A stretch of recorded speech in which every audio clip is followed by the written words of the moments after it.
Hello guys, good afternoon. For today's video guys, no, dito ako ngayon guys sa Sagay City guys, sa Negros Occidental. So, lahat po na gusto po makukuha ng requirements ng NBI guys, may NBI clearance po tayo dito guys sa Sagay City guys. So, napakabilis guys at kunti pang tao guys. So,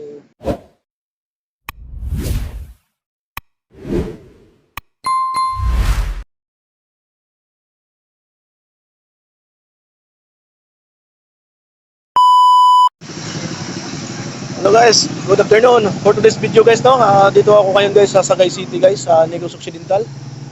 So, lahat po na gusto po makukuha ng requirements ng NBI guys, may NBI clearance po tayo dito guys sa Sagay City guys. So, napakabilis guys at kunti pang tao guys. So, dito na kayo kukuha guys para hindi na kayo pupunta ng Bacolod kasi malayo na talaga sa Bacolod guys. So, malapit sa Escalante, Gadis at saka Pabrika.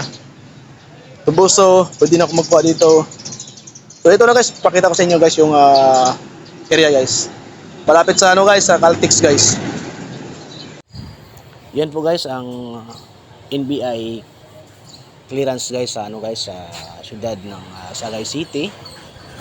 At naharap guys ng ano guys, USAP sa may bandang kanan kayo sa may Caltex, pasok kayo sa kaliwa at makikita niyo guys yung ano guys, NBI guys.